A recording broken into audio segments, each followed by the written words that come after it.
मृत्यु के बाद आत्मा अपने घर वापस क्यों आती है? जिस तरह जीवन एक सत्य है, ठीक उसी तरह प्रत्येक व्यक्ति को ये भी भली भांति पता है कि मृत्यु भी एक ऐसा सत्य है जिसे कोई जितना मर्जी झुठला दे, परंतु इसे बदला नहीं जा सकता। कहने का अर्थ है कि जिसने इस पृथ्वी पर जन्म लिया है उसे एक न एक दिन अपने प्राणों की आहुति देनी ही पड़ती है। इस बारे में हम में से बहुत से लोगों ने कई बार अपने बड़े बुजुर्गों से कहते सुना होगा कि मृत्यु के बाद मनुष्य शरीर की आत्मा 13 दिनों तक अपने घर में रहती है। मगर ऐसा क्यों? इस बारे में क्या किसी ने सोचा है? अगर नहीं तो चलिए आज आपको इससे संबंधित जानकारी बताते हैं और जानते हैं कि आखिर क्यों मृतक शरीर की आत्मा 13 दिनों तक अपने घर में भटकती रहती है। साथ ही साथ ये भी बताएंगे कि 13 दिनों तक मृतक के नाम का पिंडदान क्यों किया जाता है। आगे बढ़ने से पहले आपसे निवेदन करता हूँ, कृपया 24 आवर्स इन्फॉर्मेशन यूट्यूब चैनल को सब्सक्राइब कर दें और घंटी के निशान को दबाएं और हाँ, ऑल नोटिफिकेशन ऑन करना न भूलें ताकि हम जो भी वीडियो डालें समय पर आपको नोटिफिकेशन मिलती रहे। बता दें, गरुड़ पुराण में इस बारे में विस्तार से बताया गया है।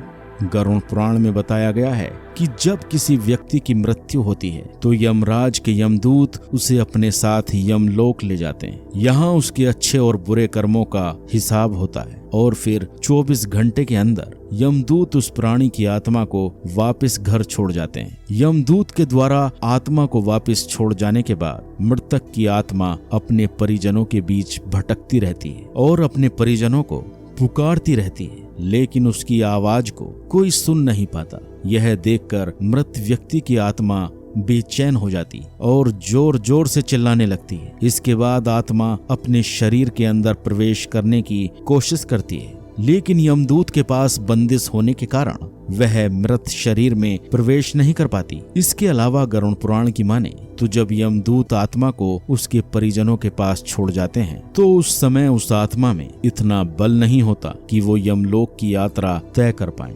गरुड़ पुराण के अनुसार किसी भी मनुष्य की मृत्यु के बाद जो 10 दिनों तक कर्म किया जाता है उससे मृतक आत्मा के विभिन्न अंगों की रचना होती है और जो 11वें और 12वें दिन पिंडदान किया जाता है उससे मृतक आत्मा रूपी शरीर का मांस और त्वचा का निर्माण होता है। और जब 13वें दिन 13वीं की जाती है तो उस दिन मृतक के नाम का पिंडदान किया जाता है। उसी से ही वो यमलोक तक की यात्रा तय करते हैं, अर्थात मृत्यु के बाद मृतक के नाम का जो पिंडदान किया जाता है उसी से ही आत्मा को मृत्यु लोक से यमलोक तक यात्रा करने का बल मिलता है। इसीलिए ही गरुड़ पुराण में बताया गया है जब किसी मनुष्य की मृत्यु हो जाती है तो उसकी आत्मा 13 दिनों तक अपने परिजनों के पास घर में भटकती रहती है और उसके बाद आत्मा मृत्यु लोक से यमलोक की ओर निकल पड़ती है, जिसे पूरा करने के लिए उसे 12 महीने यानी कि 1 साल का वक्त लगता है। इतना ही नहीं,